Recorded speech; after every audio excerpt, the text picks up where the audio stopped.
Good evening, ladies and gentlemen. Welcome to the Chub Fellowship Lecture with Shah Rukh Khan in collaboration with the South Asian Society. In 1949, Yale alumnus Hendon Chub funded a speaking fellowship to promote the notion that service to the public good is the highest calling to which a citizen can aspire. According to a visiting speaker, to be named a Chub Fellow is Yale's most notable honor. Chub Fellows have included national heads of state, international leaders, Nobel and Pulitzer Prize winners, and a wide range of highly accomplished individuals in politics, business, science, and the arts. The experiences and leadership of these individuals have helped define the challenges of our times and the way that we should seek to address them. All of us at Yale are exceptionally proud to be the first American university to honor Mr. Khan.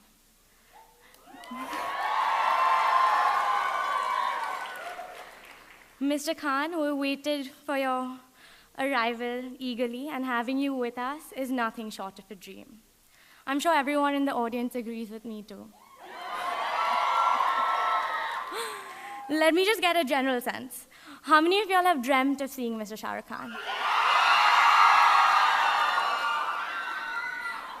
Ladies and gentlemen, all lucky 1,700 of you. Imagine 300,000 times the number of people in this room. Around 3 billion people, 3 times the population of India, or approximately 1 in every 2 people in the world. That is the number of people that recognize Mr. Khan globally. 11 of his movies have grossed over $1 billion. He's been nominated for some 200 awards, won around 150, of which 11 have been the prestigious Best Actor Filmfare Award. And of course, in addition to all of this, he's stolen the heart of countless and countless girls. It is only natural that he's fondly referred to as King Khan. Not only has he ruled Bollywood for the last 2 decades, but he's also reigned over the hearts of millions and millions of people. I want to share a little story about how wonderful a person Mr. Khan is. A very long time ago, when I was a newly admitted Yale, I'd excitedly asked Mr. Khan if he would come visit Yale. And he'd very politely said yes and expressed how important it was to him to engage with students. This year, when I was elected president of the South Asian Society, I decided to take him up on his offer. And so, over winter break, I asked him again, and he very graciously said, "Anytime you call me." And so I waited for April, which is our South Asian Awareness Month, to invite him, not realizing that April is the busiest month on his schedule. Yet, because of the commitment he'd made 4 years ago, Mr. Khan took time out to fly all the way to New Haven from Bombay just to be with us for the day. It is this amazing quality of going out of his way to spread happiness that will never let Mr. Khan leave our dreams. Speaking of dreams, how many of y'all have dreamt of seeing Mr. Khan but never thought it would translate into reality? There are a few people who need to be thanked for translating this dream into reality. First and most foremost, Master Brenzel and Timothy Dwight College, without whom this event would have never been at the scale that it is. Mr. George Joseph, the Office of International Affairs and the India Initiative, for their immense patience and generous support. The South Asia Film Society for running the Shah Rukh Khan Film Festival, the Yale Office of Public Affairs for helping realize this mammoth event, my South Asian Society board for all their hard work and taking SAS to new levels, our membership for being so enthusiastic about our events, and last but not the least, I'd like to thank my mother and Shah Rukh Khan for making this dream come true. Ladies and gentlemen,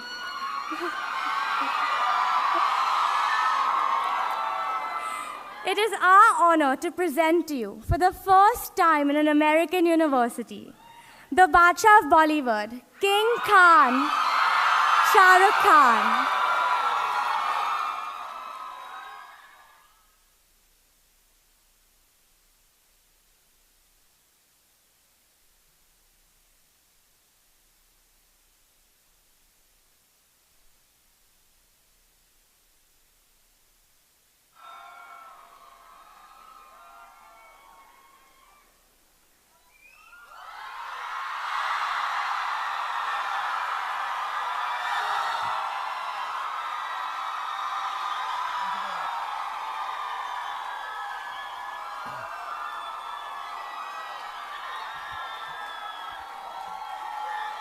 Thank you very much.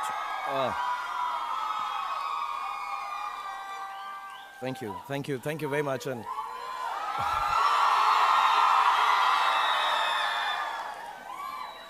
thank you very much. It's really nice to be here, and I love you too. Yeah. Good evening. It's really nice to be here finally. Yeah, it was a long flight. Thank you, Neeta, for getting me here. Thank you, Isha, for having me over here. And we were detained at the airport, as always, for an hour and a half, which was nice. Yeah, it always happens. It's nice. You know, whenever I start feeling too arrogant about myself, I always take a trip to America.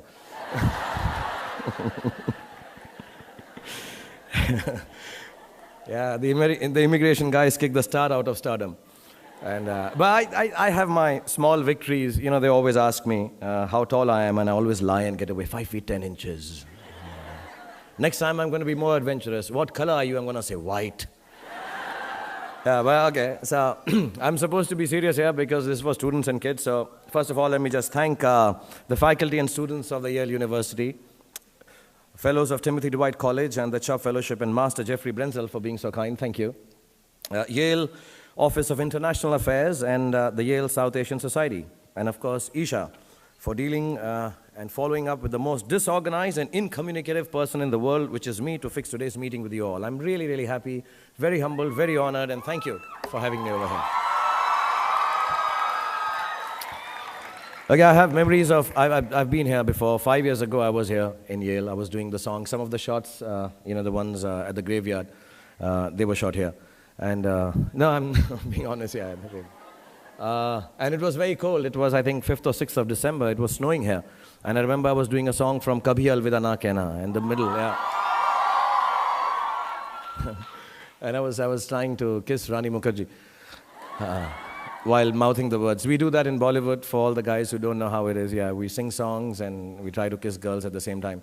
And I'm being honest, my mouth froze in the middle of Kabhi Alvida Na. Yeah, I had a lockjaw, yeah. So I'm hoping my second outing to Yale is a little better, because otherwise it just won't sound right if I was to get stuck on. I don't know what you guys call yourselves, Yale tides, Yalers. Yeah, that. I hope I don't get stuck at yeah and go beyond that, eh? So I was told not to dwell too much on my movies when I spoke to you. I am to give you an inspirational talk, tell you stuff you can think about when you leave this room.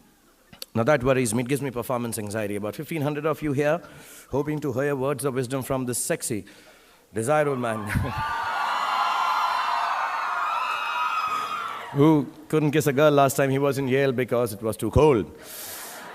But I want to tell you right in the beginning, I'm not that guy. I'm sexy and desirable, but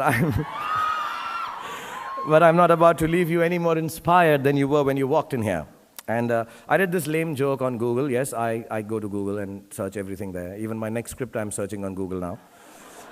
And the joke was like this: a dying man gasping for breath desperately gestured to the priest by his side for a piece of paper. With great effort, he then wrote a few words on it, handed it to the priest, and passed away. The priest kept the paper in his pocket and forgot all about it until the final service. Here he suddenly recalled the dead man's last scribble. Unfolding the paper, he told the funeral congregation that he was about to read great words of inspiration from the dying man. He opened the paper. The piece of paper had these words on it: "You are standing on my oxygen tube, you fool." So I'm going to be kind of like that priest. Don't expect words of wisdom from me. I'm just going to tell you my life's journey in very simple words, and which may not leave you inspired, but will help you survive this life. And if you can do that, kids, if you can survive, happiness, creativity, and success will follow on its own. Only I hope my words will give you enough insight when you hear the story that I have to tell you, that you can tell the world, move over, you're standing on my oxygen tube. I need to breathe, yeah. So journeys can be defined by age and time, or even by destinations, as most often they are. But I feel it's hard for me to tell you the story of my life in those terms, because the concept of time has always eluded me. The day my father died seemed longer than my entire childhood. The day I felt my first success seemed fleetingly a hour long, not long enough perhaps. I wondered where it went. Even the cycle of time confounds me. I work the dark until sunrise on most days and fall asleep as the world awakens to light. My friends call me an owl. I like to think of myself as Batman, the Prince of Darkness. Some of you would know I have a superhero fetish here, so I keep bringing this back. Age is not my forte either. I still cannot fix my own. Am I 45 or 15? If I could, would I be romancing girls 1/3 my age who normally would call me uncle? I had so much fun collecting the action figures of my last film called Ravan that none of the critical reviews tanking my film affected me at all. And as for my destination, I don't think I ever knew one. I walk, I run in the direction of my dreams. Things change along the way. People change, I change, the world changes, and even my dreams change. I don't have a place to arrive. I just keep doing what I know how to do the best that I can do it. I'll probably end up deluded, a geriatric, in a wheelchair, wearing a cape and tights, imagining my own flight out of this world, but of course with a young girl in my arms. So I'll tell you the story of me, but I'll tell it in my own way, in the language of my perceptions, in the things I think matter beyond fame, success, and the dyeing of my gray hair. I have understood that the measure of my life lies in the expanse of my heart's experience, and nothing else matters. If you take anything out of it, good. Otherwise, I've been told by the master, I can put on music and dance for you on Chub Fellow.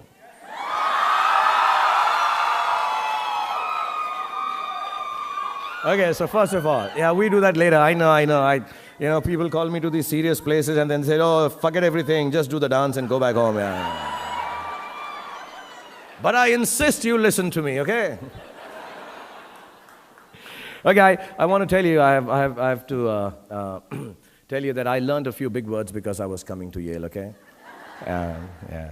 On Google, of course. And so the first one that I'm going to tell you about, so there are 3 things I want to tell you about this evening. The first one is I'm going to tell you to be a funambulist.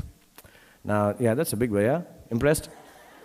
Okay. So that means a tightrope walker, because a lot of you people, actually all of you, are somehow are going to create things in your life. So a funambulist is like a tightrope walker, okay? So the first word I learned, please give me claps for this new word that I've taught Yale. Yeah. Okay, however I look at it in its eventual analysis, my life has centered around my creativity. I have assimilated the world through creative expression, and in return, the world has experienced me, hopefully. I've grown to understand that on one hand, the world will always uphold creativity as the most honest feeling possible. On the other hand, the potence of fame, the glitz, the glamour, the wealth that arise from this very recognition of creativity will always be questioned. Why do we do that? Because sometimes it allows us to feel better than the creator, and sometimes it fills a void within us that comes about by being in awe of his or her creation. Either way, it enables us to quantify his or her engagement with the world around him. I'm an actor. My life is a testament to this duality. George Burns said that acting is all about honesty. If you can fake that, you've got it made. And he couldn't have defined it better. Honest and fake, yes, that's what I feel as a creative person all the time. Let me tell you my schizophrenia. Creative expression comes from the deepest experience of the artist himself. A good artist cannot be separate from his creation. Good art is honest art. A man may be an artist, a writer, a sculptor, an actor, or a totem pole carver. Whatever he is, if what he creates is true to himself, it becomes a vivid testimonial to human creativity. If it lacks honesty, its entire premise is a waste. At the same time, and quite paradoxically, a man becomes distinct from his creation from the moment it is placed in the public domain. It no longer even belongs to him. So it comes from your gut, and it is put out there for others to accept it or throw it in the gutter. Many a nights I have gone back home after receiving an award, pumped up and all happy, and just to read on the internet that what I really deserved was the golden banana for the worst actor of the year award. Yeah, it's called Kela Awards or some shit like that, yeah. And I become heartbroken, angry, and completely convinced that bananas and critics both should have their skins peeled and fed to the monkeys. I momentarily lose my ability to give and close up. And here's where the trick is. When you are in this place of despair, when you walk out of this college, this university, and walk the path of life, where the world is tearing you down into yourself, there's only one thing you can do to survive. Hang on to who you are inside. The world will be unkind to you. It will not be able to see you. You must learn at such times to be able to see yourself. Life as a created person is like walking on a tightrope. I have to keep balancing. I have to keep the balance. I begin to lose myself in my own melodrama. It is frustrating that I find myself living up to other people's interpretation of what I ought to be. And when faced with dissent or unappreciation, I start losing my love affair with my own audience. It becomes a tight balance act to keep doing what I do best and not be bothered by the reactions of the people I do it for in the first place. I dance harder, I cartwheel longer, and I pirouette on my rope, stretched taut beneath my feet, and I try not to slip. I can slide but never fall. And all this while, I have to keep a smile on my face and keep signing autographs and taking pictures. And why do I do this? Because I'm a funambulist, trying to balance my action and exterior reaction to my naked show of who I am inside. Yet when I'm playing this real-life illusion out, more often than not, my honest self is sitting in the audience, applauding my performance while laughing heartily at my own stupidity. So my little kids and friends here, learn to laugh at yourself too. Never become cynical about yourself or your life. Becoming cynical about your life is the single most destructive thing you can do. For you have to remember, creativity is your gift to the world. It was never meant to be barter for anything, not even appreciation. You have to dig deep. I do it, I don't know if I'm supposed to say this, I do it while drinking vodka and listening to really sorry songs. But you guys have to find less destructive ways to do this. At least till you become my age. But you have to believe that you create only because this is the biggest gift you have to give to your world. And maybe that's why we even call God a creator. It's not about the cars or houses, it never was. These are peripherals. They never come about because of your talent or your creative outpourings. They come out of a business that people around you do. Those people are in the business of barter, not you. Yours is the business of giving and learning. Your work of art may never be complete in your lifetime. Your fulfillment will always lie in your creative expression, not in its product. So look beyond the brickbats, the critics, and know within you that you always have a choice between barter and creation. Life as a creator will always be a tightrope. So do not try to feed your stomach with creativity. It is food for the soul, not your stomach. Do not be afraid to defy conventions. Do not be afraid to destroy systems that kill art and your souls. Do not be afraid to be hungry. And do not be afraid to walk alone if necessary. Because on a tightrope, we all walk alone. And remember, if you're a creator, you're a funambulist. And not very many people know what it means, let alone be it. So be a funambulist is my prayer to all you creative people here at Yale tonight.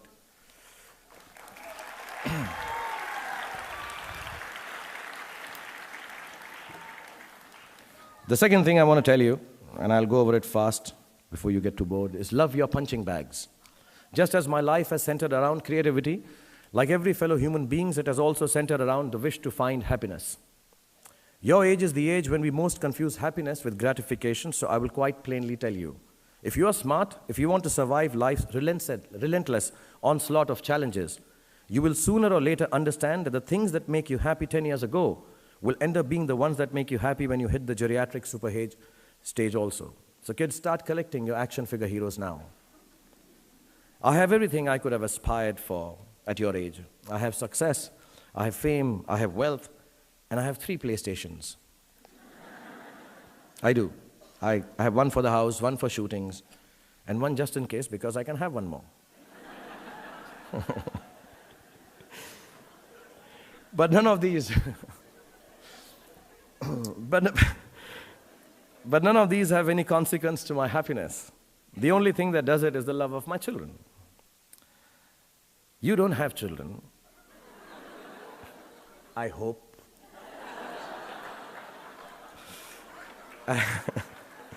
Not yet. And if you have, don't tell the master. But you have parents. And you have people you love. And nothing in this world of everythings means more than that. Happiness, in other words, lies in the things you will never be able to count. To me, it is no more than cuddling to my kids and watching iCarly or The Family Guy. Yeah.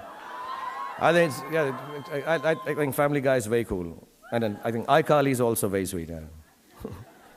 Most of the time I do that. The other day, my son and I stumbled upon Kama Sutra on the net. And I can tell you that experience was not very happy. He's 14, and he knew more about the poses than I did.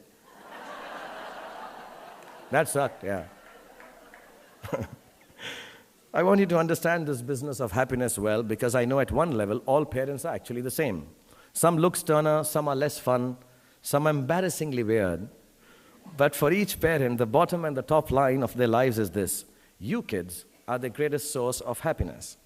Parents want nothing in return, just that you respect that feeling, that's all. I'd like to narrate an incident of my own children. First of all, let me be very clear, I do believe girls are from the planet Venus. My girl comes from a place of gentleness, caring, love, intelligent, and all things beautiful. My boy comes from, I'm too good to be your son planet.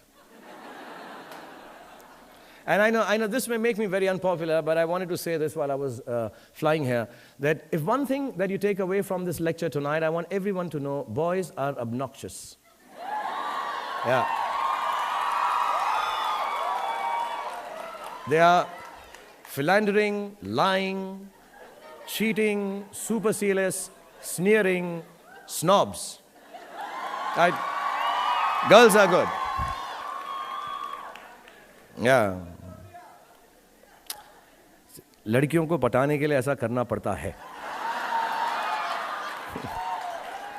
But I believe that. I like girls. I think girls are much better. I was in London shooting and missing my kids, and I'll give you an instance. Being from the boring school of people who send writings to their kids in the hope of making them better human beings, I sent my daughter this verse from a poem by E.E. Cummins. And you guys should read the poet. It's fantastic. And this poem is for all the girls here. So I want to read this out. I do not know what it is about you that closes and opens. Only something in me understands. The voice of your eyes is deeper than all roses. Nobody, not even the rain, has such small hands. And this is for all you girls, and the only smaller hands is, I guess, this little kid who's crying there. But wait. I sent this message to my daughter, and I instantly received this text message in return. I love it, Papa. It is beautiful. I'm going to write it in my secret diary with the secret lock and keep it in my secret hiding place under the Katy Perry and Lady Gaga poster. I love you, and I miss you. I'm too excited watching Hunger Games tonight.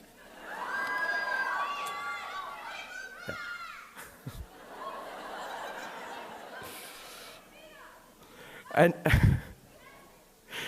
feeling bad that I hadn't texted something meaningful to my darling son, I sent him something I had read too.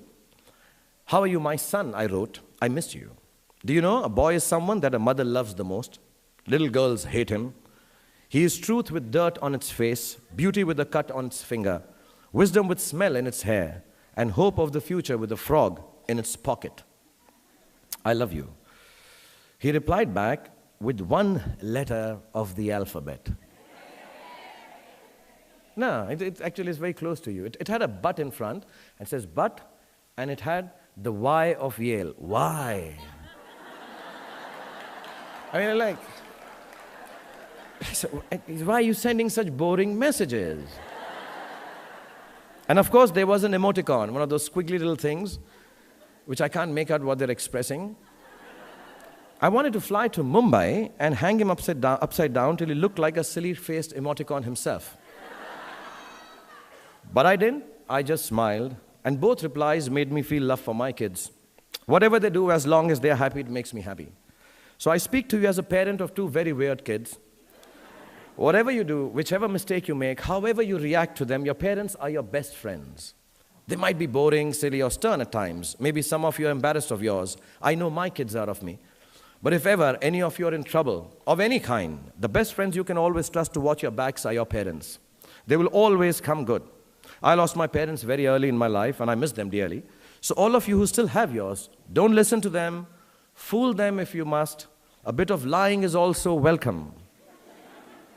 But make sure you cherish what you have, because when you don't have them, like me, you really miss someone to be rude to, someone you can take for granted, someone to say and do whatever you wish with. You miss the comfort of being loved unconditionally. I call parents unconditional and forgiving punching bags who feel happiest when they get bashed up by the kids. If you want to survive life, it's best to begin to respect the gift of love right now. As children, your first teachers of this acceptance are your parents. If you're unable to accept the love they give you, in whatever form it arrives, even if it's in the form of a tight slap across your faces, then when you become a parent, you will end up having to learn this lesson somewhat more harshly from teachers you give birth to. Those are your kids. And learning Kama Sutra from my son is not a great idea, you would agree. Incidentally, he studies in the school that Isha's mom runs in India. I have to say, ma'am, your syllabus is quite different from the one I used to study when I was 14.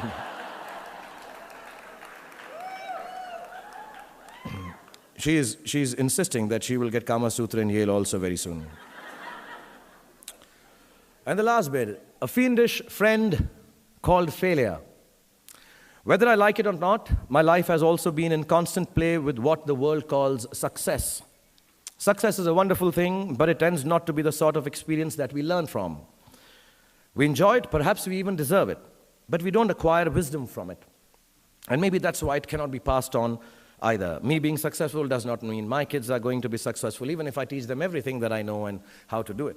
So I feel that talking about success is completely a big waste of time. Instead, let me tell you very honestly, whatever happened to me happened because I've always been terrified of failure.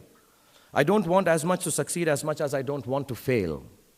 I come from a very normal, lower middle class family. I saw a lot of failure. My father was a beautiful man and the most successful failure in the world. My mother also failed to stay long enough with me to see me become a big movie star.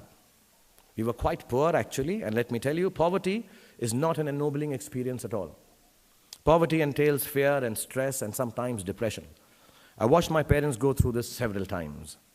At an early age, after my parents died, I equated poverty with failure. I just didn't want to be poor.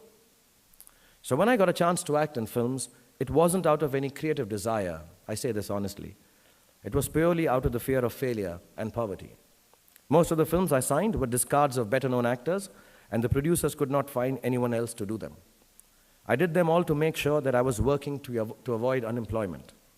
The timing or something was right. I worked very hard. There were other people around it. And I became a big star. The films became big hits, which means sometimes our success is not the direct result of our actions. And let nobody tell you that. Success sometimes just happens, really. It is accidental, and we have to take credit for it. I do it sometimes surely out of embarrassment. So I believe the true path to success is through the fear of failure. If you aren't scared enough of failing, you're unlikely to succeed. It's not pleasant to fail, it's tough. All of us experience it. You will too, if you haven't already. So use it to succeed. How I've done is, a few points I'd like to say, and then I'll end this monologue. Firstly, it's not the absence of failure that makes you success, that makes success. It is your response to failure that actually helps to buffer the reverses that you experience. I personally have one response to failure: pragmatism. A recognition and belief that if one approach does not work, then the other will or might. Failure also gives me an incentive to greater exertion, harder work, which invariably leads to later success in most cases. Repeated failure has taught me to stop pretending I'm someone else. It's given me the clarity to stick to things that really matter to me instead of distracting me from my core. Failure also gets you to find who your real friends are. The true strength of your relationships only gets tested in the face of strong adversity. Overcoming some of my failures has made me discover that I have a strong will and more discipline than I suspected. It has helped me to have confidence in my ability to survive. Failure is an amazing teacher. There's a well-known story of this very successful man, and a reporter asked him, "Sir, how is it that you always succeed?" And he said, "Right decisions." I said, "How do you make right decisions?" And he says, "Experience." He says, "How do you get so experienced?" He says, "Wrong decisions and failure."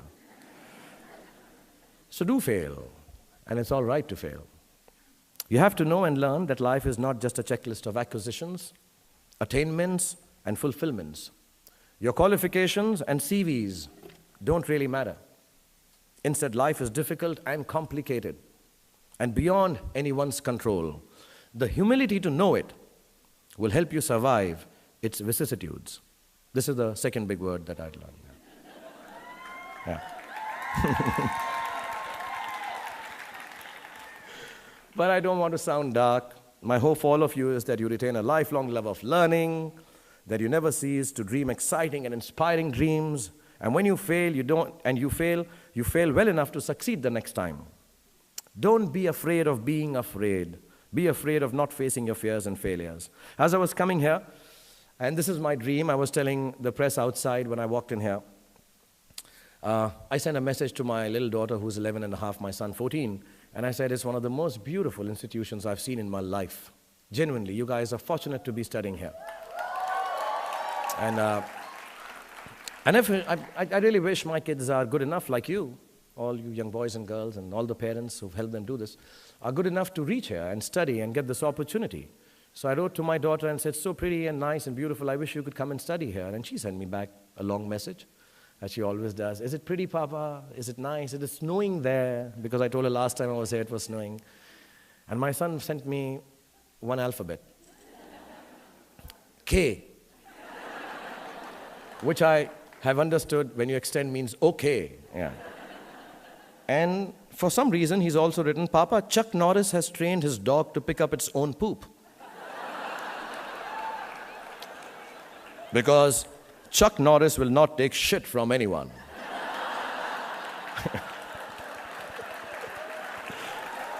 So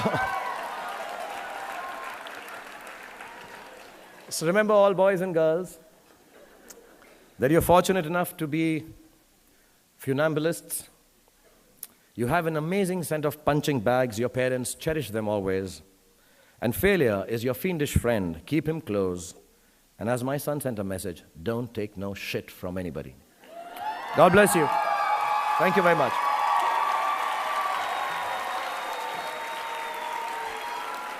Thank you. You're all very kind, and I wish you all the best in life. Thank you very much. Thank you.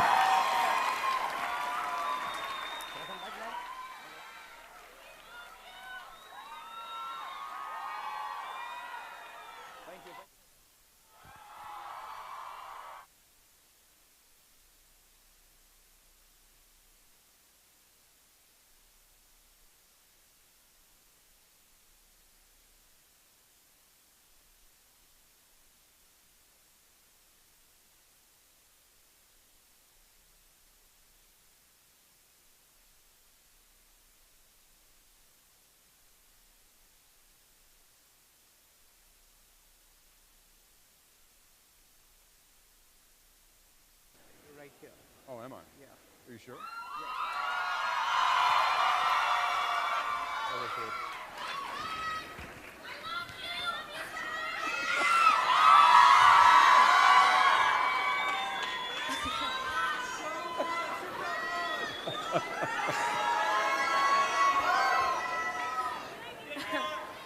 Well, hello everyone again. I've discovered that if I ever become a movie star, you can't see a thing up here. You can't. Yeah, no, not a thing. So my name is Jeff Brenzel. I'm the Dean of Admissions here at Yale. These are my people. I'm the master of Timothy Dwight College. I lecture in the Department of Philosophy, and I keep the flame for the Chub Fellowship, which I'm incredibly happy to say has brought SRK to New Haven. So I just want to tell him right now in front of God and everybody here that I think his chances for admission here to Yale would be pretty good. And we're hoping he's going to have time to drop by the office to fill out the application before he leaves. So here with me to ask a few questions is Nikhil Sood, who was born and brought up in New Delhi, India, and attended St. Columba's School, which was SRK school. He then came to Yale, where he received his bachelor's in economics in 2010. Economics, just like SRK. It gets more eerie as you go. While at Yale, actually he departed from Shah Rukh's career, and he founded Yale Hindi Debate, a national level competition in the United States that takes place entirely in the Hindi language, and it's now in its 5th year. He's currently a student at the Yale Law School. We're going for a dual language country here sooner or later. While he hasn't yet charted out his career plans, he did tell me that he's got one goal: to get Mr. Shah Rukh Khan to follow him on Twitter. No.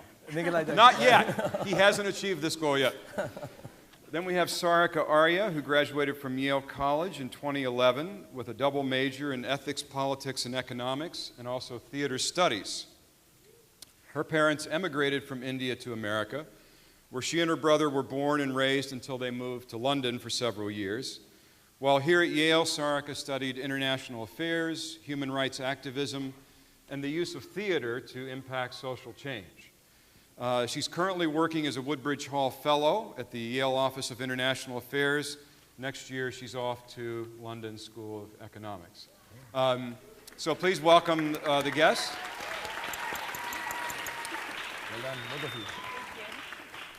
you. We had some questions. Everyone had their own particular question that they wanted to ask Shah Rukh, and we're going to start with Nikhil. Hello, Mr. Khan. I felt you spoke really, truly inspiringly about valuing creativity and about facing your fears. My concern is I feel there are many students out there who are passionate about creativity and are also generally brave people who can face their fears.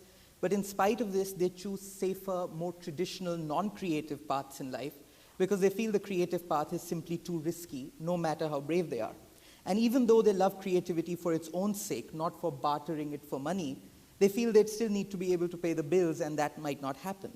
So for a person who is devoted to the arts, but due to certain practical realities of the world, selects a non-creative path, is it possible for such a person to lead a truly happy, fulfilling life? On a personal note, I'm really worried because I'm a huge fan of creative writing. And I did a lot of that in school and at college, but now I've chosen law school. And I console myself by saying, so what if you're not writing movies or TV shows? You'll still be writing legal briefs and legal memos. And I think, while on some level that makes sense, I think it's an extremely depressing thought. And I do feel like somebody's stepping on my oxygen tube, but I fear that the alternative might feel like somebody simply cut off my oxygen tube because I won't be able to pay my bills.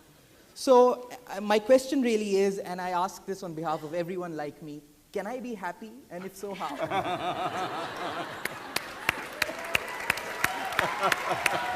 An easy one. An easy one, yeah. Nikhil, let me tell you, you've got problems, dude. I know. I mean, but I tell you how I've done it. I did theater, and I truly believe in being very creative, very artistic, and a very serious actor at times. I really do. When I see a lot of work that is being done around by other actors in my own country and outside, I feel envious at times that I've not been able to do that. Because like you said, when I came on to Mumbai, and I would say this to all the kids, that yes, surviving is the most, that's what the whole speech was, that I'll teach you how to survive. I'm not going to give you any thoughts about that, listen, it's all right to go on top of Himalayas and do your writing, creative writing, whether anyone reads it or not. No, it's important that people read it. It's important it becomes a bestseller.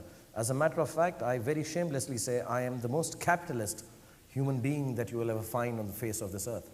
I truly believe that you need to find a place where you can make the choices that you want to make. You cannot just say, I had a friend who was a creative writer and who fortunately still is not a lawyer. And he wanted to write books. And he's working here in America, New York actually, Benny. And he asked me one day, his father died, and he said, I want to write books. I want to write creative stuff on spirituality and goodness, and I don't want to write anything else. How am I going to survive? My father's dead, my mother's not being able to look after me. And I said, you go down and start working in an advertising company where he started writing. I do remember, this is a joke we had in college. I don't know if it is still here. It was an innerwear ad, with like a Calvin Klein underwear model, and you write, it's for everyone, every Tom, Dick, and Harry. And so you say, if you have to write this stuff, you write it. And earn the money, pay your bills, don't let them cut your oxygen tube out. But after you are in that position of choice, don't misuse it. And that's the one thing that I decided to do. I do a lot of advertising. A lot of people question me on the uncreative bits of work that I do. I think out of 10 things that I do, I think 7 of them are highly uncreative, and very disturbing at times. I have a big bathroom now. I sit there and cry after having done those things. Yeah, I genuinely do, I'm not lying. I want kids to know this, that yeah, I do that. I'm like, I don't want to do this, but I take the money from that, and I would like to be able to create a production house, a filmmaking institution, which would do the creative stuff which I wanted to do when I was 25. It may get a little late. It may happen when I'm 50 or 55. It may not have happened when I dreamed of it at 26, 27. But I'm sure that I will make the right choices. So please, all you kids, do not get waylaid by anyone who tells you it's wonderful to be creative and poor and hungry. No. You can't be that. You have to survive. You owe it to your parents. You owe it to your life. Be well, have good cars, have a good television, have 3 PlayStations if you need. But when you get into that position of choice, make sure you don't cheat with your choices. So that's one thing. So do your legal briefs. And on the side, when you have become this really famous, wonderful lawyer, saving convicts and, and criminals, go into that bathroom, cry a bit that you saved another criminal today, but with the money that you earn from that mafia don. Write a good story. All right, Sarika. All right. So India is a country of hundreds of languages, cultures, religions, customs, and so on. And as a result, the country grapples with divisiveness on many social issues. But your films have created a truly devoted and united fan base that's united in their love of you, Shah Rukh Khan. And they're united across ethnic and national boundaries, even outside of India. Yet at the same time, some of your films do deal with social issues. So My Name is Khan, it confronted racial profiling after 9/11, and Chub Fellow, India discussed bigotry and sexism. Those are the stories that I write. There you go. But at the same time, you also do have films that are sheer entertainment. So what is it about your work that appeals to and unites audiences that are normally at odds with each other? And also, do you feel that films have, or maybe they already have, a role in discussing or examining social issues? I think they have, but if they make it their prime concern, then they don't remain film. They don't remain entertainment. I say this to everyone. It's a little saying that, messages are for the post offices. They're not for entertainment. You don't give messages through entertainment. I'm a big believer of that. You need to entertain people, 2.5 hours in a dark room. Come back, have fun, enjoy yourself. And entertainment can be sad, it can be morbid, it can be bright, it can be colorful, it can be as silly as some of the films that I do. But I truly believe that the reason I think I was analyzing it, I keep analyzing it because everyone keeps asking me, how did this happen that people everywhere like you? And I cannot go beyond the answer that it has to do with my dimples. I've never, it's the most intellectual answer I've been able to give myself. I understand. Yeah. And you see how far you go with these dimples. I'll keep you posted. But I think the reason that my cinema or the kind of films, I think I got a little fortunate that in the 90s when I started working, there was a time when 80s was the time of a lot of aggressive films and ugly bell bottoms and big collars and strange hairstyles in Indian cinema. And somehow the younger generation, which was kind of me also at that time, I was 24, 23, they all wanted to have a little more love amidst them. Not anti-establishment work, not anti-social work. They just wanted to have feeling of love. And I think I did a lot of films like that. So whether it was Dil Wale Dulhaniya Le Jayenge or Kuch Kuch Hota Hai. And I think as cliched as it may sound, but it makes me believe that love really is the universal language, So you can be in a country with 100 different languages, as you stated, and I come down to Yale, to America, to London, I go to South America, and people in Germany who don't speak our language at all. And they all seem to like that cinema. I asked one lady, a 60-year-old lady who actually took the first Indian film to Germany. She used to work for a big television studio, and I asked her. So I was sitting with her at night, and I said, why do you want to do Hindi? Why do you guys like Hindi films? I go and shoot in Germany, and there are like hundreds of Germans who love our films, and they don't speak Hindi at all. They just say, Achtung, Achtung, Achtung. No Hindi at all. Nothing, They make these guttural sounds, but they don't speak Hindi. And they look very imposing because from the outside, we all have preset notions of each country and country people from there. And I asked them, I said, why do you like Hindi films? Why do you like this kind of cinema? So they told me that I have a button to drive a car. I put on a button and the car starts. I have a button to make coffee. I have a button to go up and down. In Germany, we didn't have a button to cry. And you give us that button. Your films give us that button. And I think, and so I equate these two things. I think love, as beautiful as it is, also makes you cry. And in a good way, sometimes in a bad way. But I think the togetherness of this, I think the whole human community around the world, you will find two universal truths. They all love and they all cry.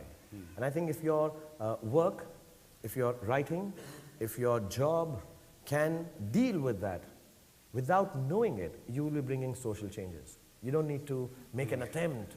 I think you just need to say the truth and say, this is a little about love. For a father-son, for a father-daughter, for a man-woman, for a mother-son, for a teacher-student, it's a little about crying.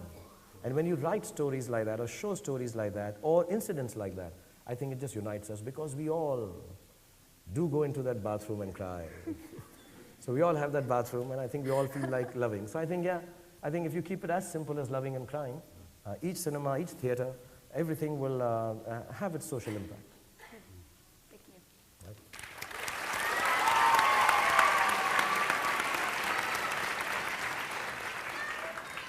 The man who gave the Germans permission to cry.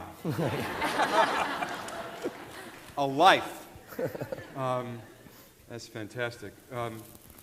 Shrika, honestly, if it weren't for my good friends here among so many South Asian students and faculty here at Yale, I wouldn't know your films. South Asian Film Society has been spreading the gospel here. A lot of people are becoming attracted to this cinema. But of course, I came not as these two students, but as an outsider, to Indian cinema. I'd heard of something called Bollywood, and I fell into the trap that many of us do of thinking that actually meant something, that it was in some kind of relation to Hollywood. And then when I first started watching the films, I realized there's no Hollywood takeoff here. That's not what's going on. The films were like nothing I'd ever seen. They had their own language, they had their own world, they had their own way of seeing things. Mostly, I have to say, this incredible enthusiasm for life. They were fantastically original, which was just a startling experience. I didn't know of the existence of this world. So I wanted to ask you, what do you see happening as Bollywood, as Indian film, as Indian cinema? You're always doing something new. But that influence is expanding. It's moving out into the world in some very remarkable ways. Is Indian movie making influencing Western movie making? Is Western movie making creeping into to Indian cinema? Are these ships passing in the night? Are they talking to each other? I'm dying to know what you think about this. Yeah, I think, our cinema is very unique. And I remember hearing Quentin Tarantino at Cannes, and he said the only reason, and I just want to point out, it's the only film industry in the world which has survived Hollywood. Yes. Yeah, all the film industries, whether it's Japan or any place in Europe, yes. The local cinema kind of has been taken over by the more popular, commercial, wonderful Hollywood cinema that is made. I'm a big fan. India has survived that. We still make the largest number of films, and the reason for that is that we still believe in stars. We believe that there are people who can lead us. We don't think a movie star is just a professional. We look up to him or her. We think of him or her as role models. I'm the wrong one. Don't ever do that. I've been hiding in the gully and smoking and stuff. I'm a bad boy. Yeah. But the whole system of looking up to someone or trying to find a hero has made Indian cinema survive. Having said that, our stories are very unique, very culturally based, and of course we have this uniqueness of what used to happen in the 60s in Hollywood. We are musicals. Yes. We break into a song and dance anytime. So yeah, he was saying it so kindly, I remember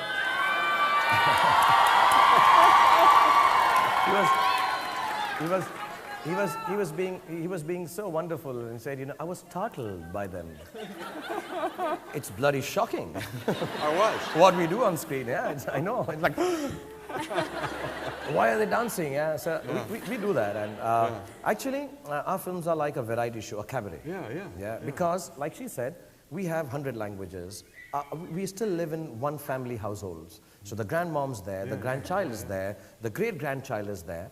And all of us watching cinema is the only escapist route we have in our country. We don't have skiing slopes, we don't have car racing, we've got a little bit of sports coming in, our television just started.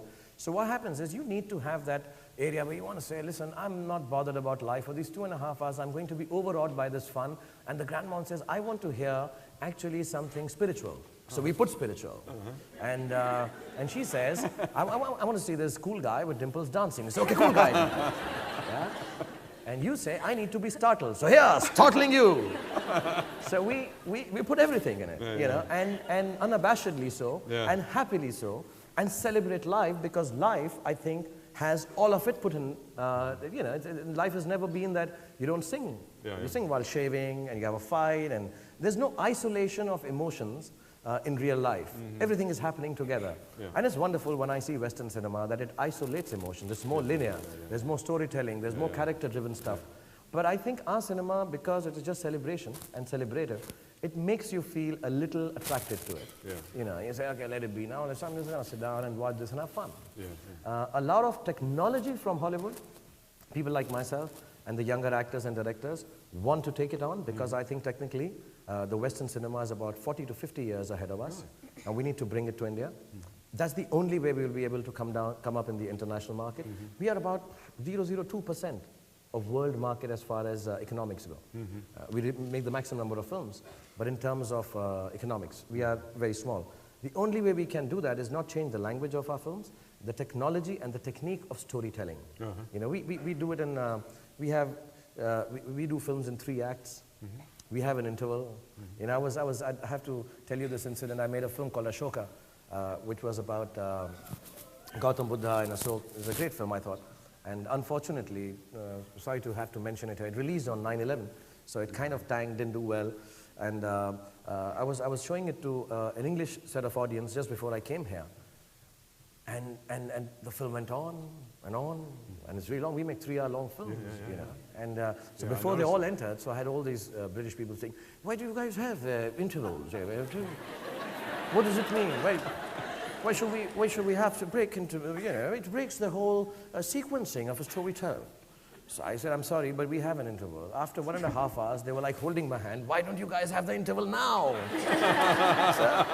So our cinema looks after everybody's wants and desires, as and when they crop up. But we...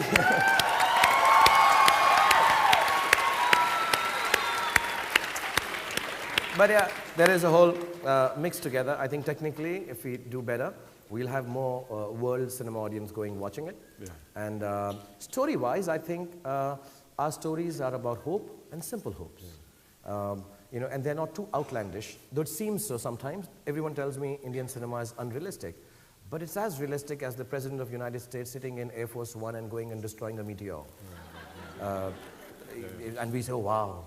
Yeah, it can happen. But ours are as unrealistic. And I think the stories should remain culturally bound in terms of the simple hopes and simple ideologies, while the technology, I think we should start taking, and we are already from Hollywood. A lot of studios have now opened up in India, and there's this huge give and take, and it's fantastic for world cinema, I think. And I'm here in America, and I'm not doing it because I'm here, but I genuinely want to thank all the studios in Hollywood, because I've been interacting with them in the last 5-6 years. My Name is Khan was actually made by Fox, and they were kind enough to release it, as we would really like it to be shown to everyone. So there's this huge synergies that are happening, and I think, yeah, Indian cinema is really gaining from it, and hopefully one day you'll not be so startled by our films.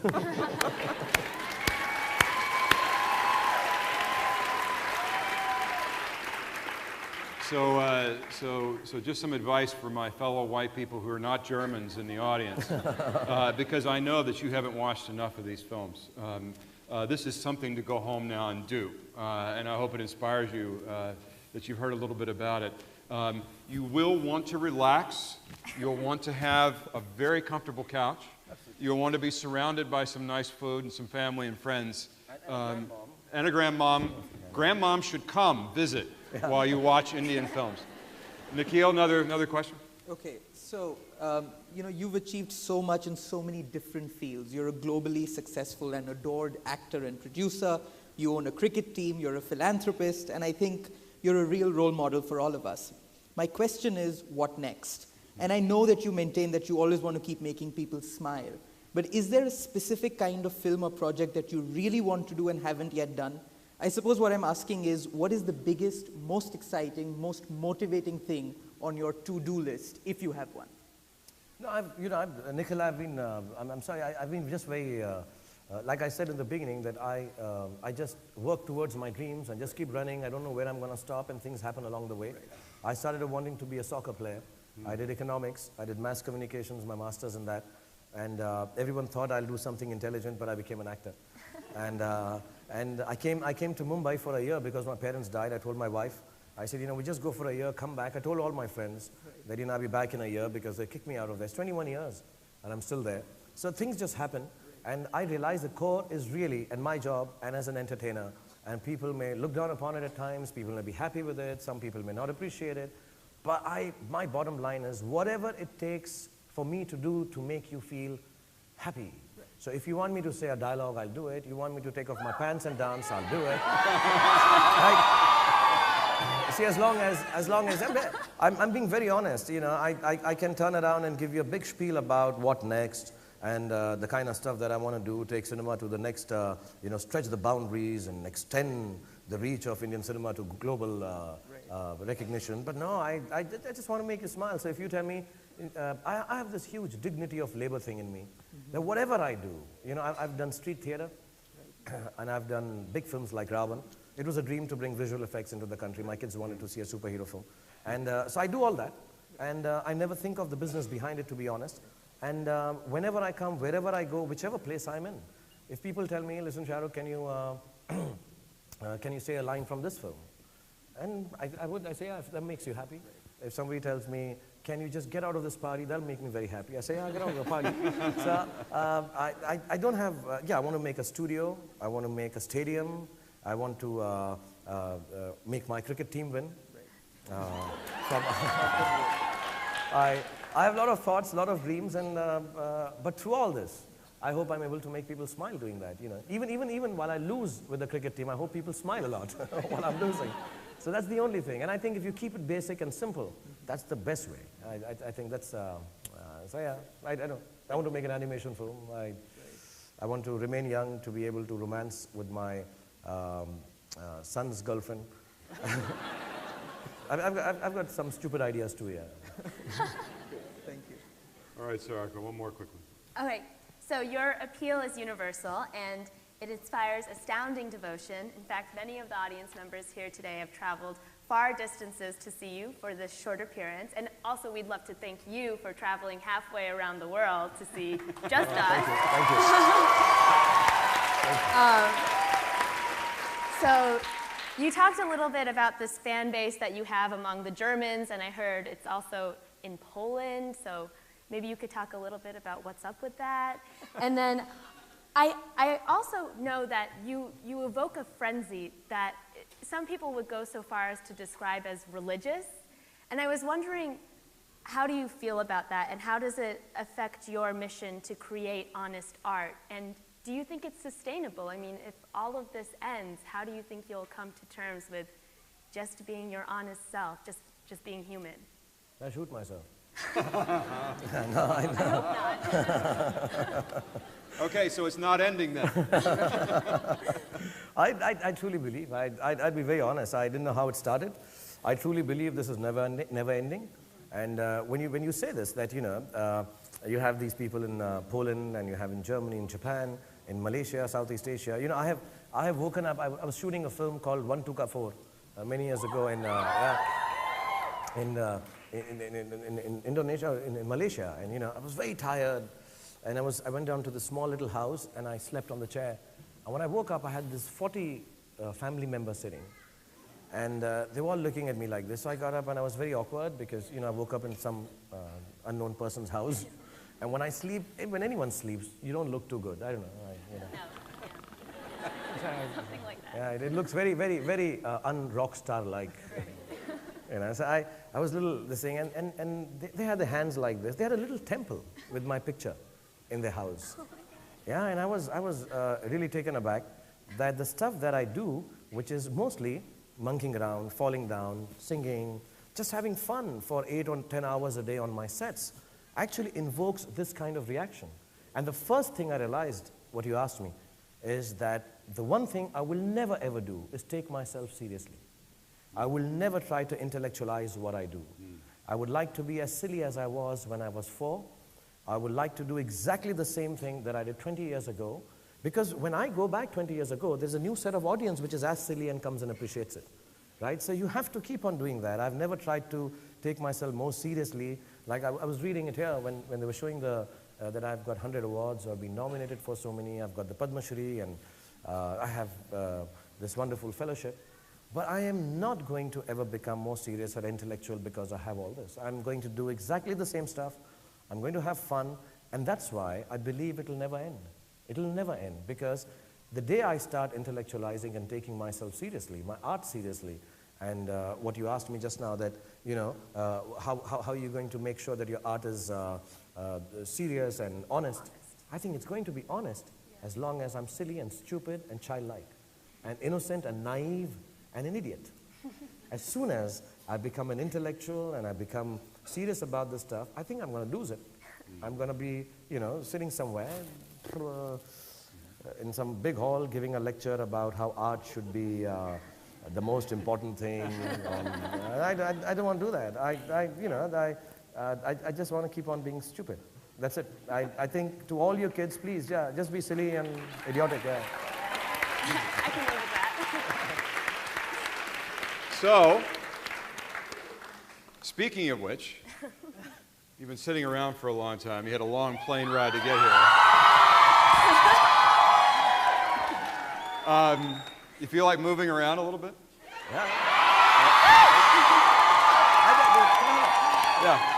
So, Can I have a mic? Because, you know what, because he's not been introduced to Hindi cinema properly. I'm going to You've make got a him mic. say a few dialogues. No, I want you to want handle one if I can we have a mic?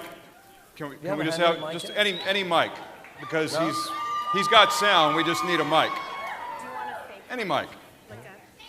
No, it's okay. Don't tell him to do that. It's not. I'm telling you to be silly. Don't be that silly. I've made that mistake. All right. There is no. Okay, There is no I'm mic. gonna We got a mic he's, here. because he's Microphone. watching. Oh yeah, thank you. Oh, we've got a microphone. There we go.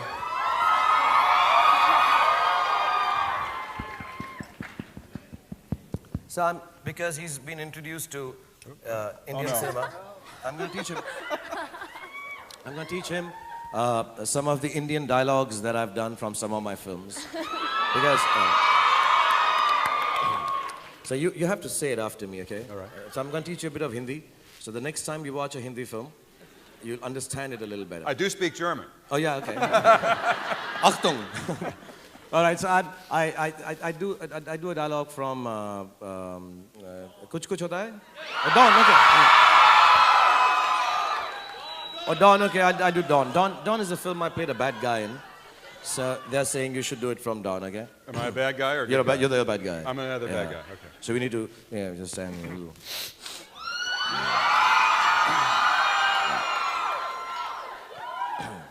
That's, I'm going to use that in my next film when I'm playing a bad guy. That's cool, yeah. Okay, so say, We do it together. Don का इंतजार तो 11 मुल्कों की police कर रही है Sonia. Too long? Right. Okay, so I'm going to do the dialogue. I'll do the actions. You just do the actions with me, okay? Okay. All right. And just keep moving your mouth so it look like you're speaking. Ah, okay. Right, sir. I can do that. Don का इंतजार. They love you. Don का इंतजार तो 11 मुल्कों की police कर रही है सोनिया. लेकिन डॉन को पकड़ना मुश्किल ही नहीं, नामुमकिन है. that's a makeshift gun. I see. Do you think, was it cool being down on our tummy?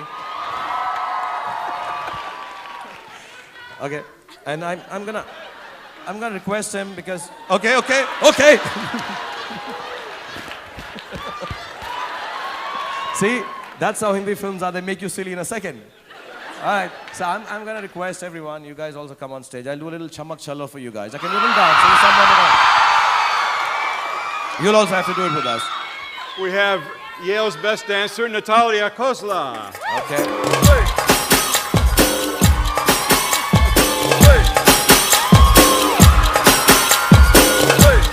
Let's do a little background dancing. We'll do a little background dancing. Girl, you're my chamakachalo. Where you go, girl, I'm gonna follow. What you want, girl, just let me know. You can be my chamakachalo. Shawty, I'm gonna get ya. You know I'm gonna get ya. You know I'll even let you be my chamakachalo. Kasa sharmana aja nachi ke dikhare. Ameri hore aja pari da girare. Ameri yakkiyon se yakkiyan milare. Hum tuna nakle dikha. Wanna be my chamakachalo. Wanna be my chamakachalo. Wanna be my chamakachalo. Wanna be my chamakachalo.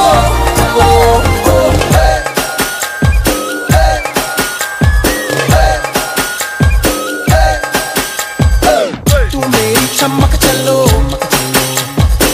तेरी picture का मैं hero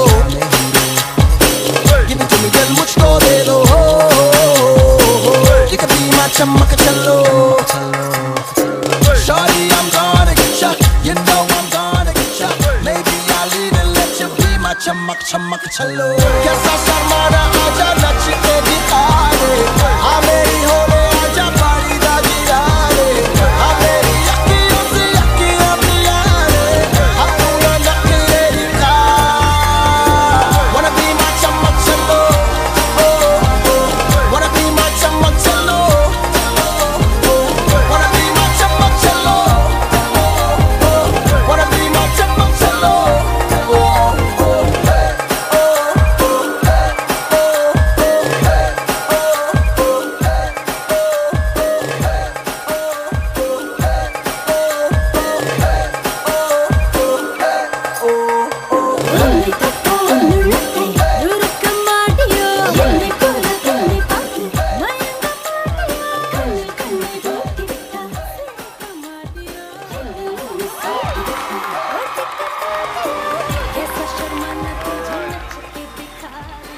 Goodbye, everyone.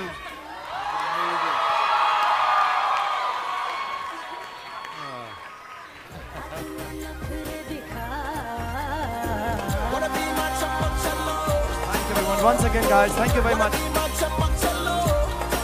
Thank you, Nita. Before I go, I really want to thank all of you for genuinely, from the bottom of my heart. This is the most fun I've had in the last 2-3 months. So, thank you, Nita. Thank you, Isha. And all you wonderful people for coming here. I'm being so patient. And I feel with all, because they told me this is a serious evening, so I've really been intellectually stimulated by this dance. I hope you guys have also been, and I'm so glad you take little children into Yale also. And but thank you so much. I can't thank you all enough for your kindness and goodness. God bless you. And you do well. Thank you.